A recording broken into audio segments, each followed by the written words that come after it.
Hi everyone, it's QuickyBaby and welcome back to Water Tanks, and today we've got the pleasure of watching Zayn Zafkiel from the NA server playing in their KV-3, and this is something unusual. There's actually only 14 players on either side on the NA server. I guess the player numbers were probably just a little bit too low at that stage.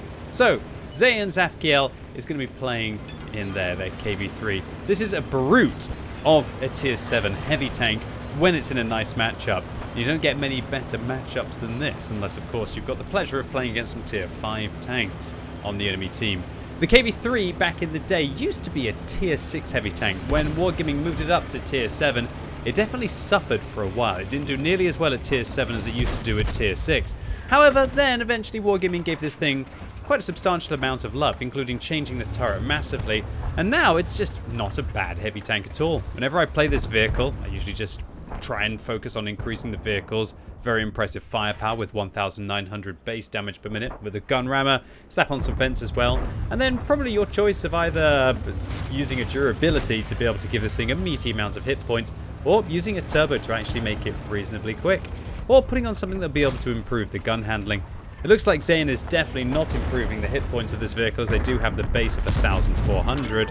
And it looks like they probably don't have all of the field mods. Maybe they were just grinding up the tech trees. I believe the field mods will increase the hit points of the KV-3 just a little bit. Alright, so KV-3 on Runeberg. It's all just going to be about grinding out against your opponents. So when you have 122mm like Zayn is packing on this tank, you hit hard. 390 alpha damage on this gun means that every round that you put into your opponents is substantially reducing their hit points. Zayn showing some good marksmanship here against the weak points of the enemy team, and even bouncing gold rounds from their opposite number in the IS-2M, which is basically kind of like a premium version of the IS, although it doesn't really look like it did them much good, as the IS-2M is now shut down. And Zayn is going to be aggressive here. Now this is usually something you can't do on this map, because there'll be a tank that's opposite you, and that will shoot you in the side or even shoot you in the rear as you advance around this corner.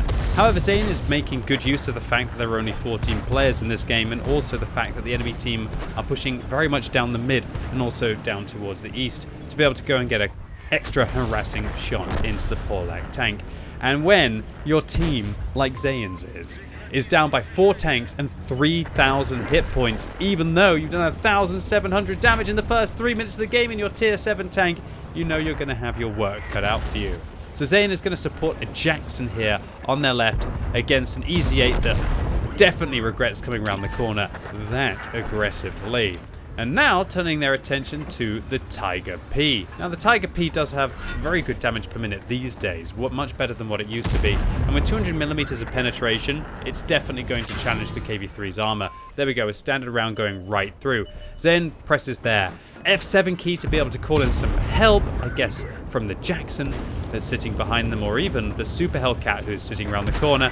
And luckily for Zayn, the Tiger P is now going to choose to shoot the Jackson, who seems to have just shot like about 50 meters away from the Tiger P's tank there. The Tiger P still going for this Jackson behind Zayn, unfortunately finishing them off. But that sacrifice of those hit points is going to hopefully give Zayn enough to be able to possibly do something epic inside this game. Okay, just all looks pretty much lost right now. Down by 2k, down by 3 tanks.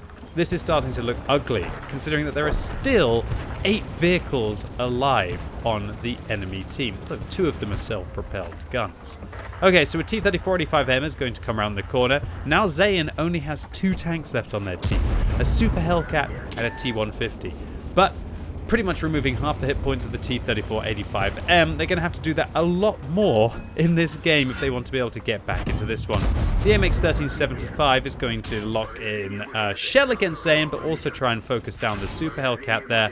And Zayn's going to go after this T-34-85M, but unfortunately gets tracked, so they're unable to get the shell off. So with that miss, it's all starting to look like it's going a little wrong for Zayn. Now with 8 vehicles still left on the enemy team and only 1 vehicle left on Zayn's team that gets shut down with the AMX-12T finishing them off, but that allows Zayn to go after the 1375. However, unfortunately for Zayn, the shell doesn't connect with the hull. However, let's begin the 1 versus 8.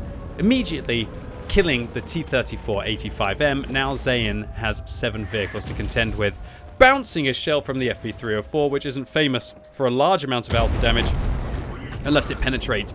The AMX-1375 there looks like they were overconfident in this scenario, bundles around the corner, and Zayn shuts them down. So in this kind of a scenario, it's very important that you be aggressive, because if you just sit there and you wait for your opponents to either whittle you down with artillery, or they manage to start to get together and attack you at the same time, that is not how you win a one versus many scenario. Winning one versus many scenarios, if you have the opportunity to do so, is about making aggressive plays to isolate tanks or vehicles that you possibly can. And by moving and not sitting in the same spot as many players would, now allows Zayn to be able to get an ambush shot on the AMX-12T while avoiding a full health IS-2 from approaching from behind. And that is the kind of plays that you need to make. If Zayn had just sat in that position, the light tank would have been able to join up with the tier 7 heavy tank, and then they would have been in an awkward scenario. So Zayn connects their 7th kill of the game against the ARL, changing their 1 versus 8 to a 1 versus 4. They've clearly got to focus the P43 BIS on the enemy team, although, oh no, not aiming for quite long enough there, fails to shut down the tier 6 Italian medium tank, and Zayn's going to have to connect another shell. But there you go. But unfortunately, Zayn spammed so many gold rounds at the mid part of this game, so they don't have any more against the IS-2, which is a tank which you can pen with AP, but it's definitely a vehicle where the gold would help against some of the more awkward angles. Luckily for Zayn, this full health IS-2 seems to be an absolute puppy. They're firing high explosive rounds, but still Zayn misses the shot off the mid plate of the IS-2 there, which should be an easy penetration from this angle, and he is racking up bounce after bounce after bounce. So unless there's some kind of horrible HE pen here, or an HE shell that sets Zayn's tank on fire, considering they're not using a fire extinguisher, they should be good. Zayn, calm down, my friend. You're bouncing shells that you should not be bouncing. And there goes the med kit there on the loader. So if Zayn loses another loader, although they've got 2 in the KV-3, it would still not be what would be desired. So the FV-304, fed up of not being able to get shots in Zayn's little campy spot, comes around the corner to try and help out the IS-2, but it doesn't look like it was enough as Zayn puts another round in, now changing their 1 versus 8 into a 1 versus 2. This is always remarkable stuff when a player is literally fighting half of the enemy team by themselves. And Zayn, picking up 10 kills now, securing a Pools medal, only has 1 vehicle left, and more impressively, they've still got 854 hit points left in this game. If only Zayn had maybe just chilled out a little bit more with the ricochets, or maybe the IS-2M had not been firing, or shall I say the IS-2 on the enemy team had not been firing high explosive rounds, they might have even been able to do a mission. And luckily, they find the SU-8 sitting right there.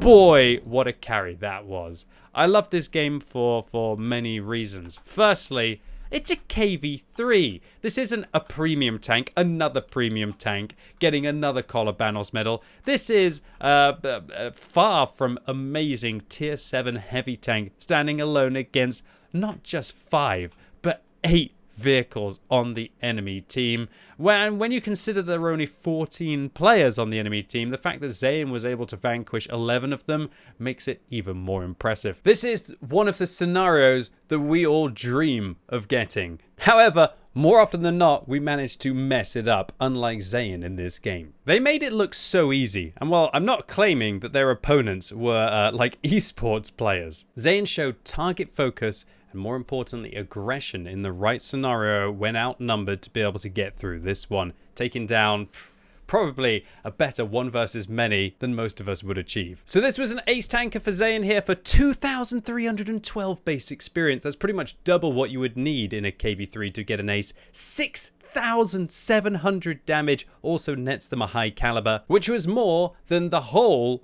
of Zayn's team combined with regards to damage dealt. In addition, they get the Pascucci's for dealing with 2 artillery, a steel wall medal for managing to block 2,065 damage, the Pools medal for those 11 kills in this 14-player game, and the one that everybody wants, the Kolobanos medal for standing alone against at least 5, in this case, a ridiculous 8. So Zayn, congratulations to you on this mammoth game of World of Tanks. Thanks for representing the NA server today, and also uploading it to the What Replays website for the community to enjoy. I thoroughly did, and I hope all of you out there watching this video also enjoyed it as much as I did. If you did, give it a thumbs up. If you hated it, give it a thumbs down. And if you're watching this video as it's released on Friday, I'm going to be going live all day on twitch.tv/QuickyBaby with brand new Twitch drop tokens so you can get closer to your T14 or maybe some other sweet rewards. So come along right now as I crush some games while giving you some sweet loot. So really looking forward to seeing you all live right now. And as always, thank you so much for watching. You've been epic and hopefully I'll see you soon.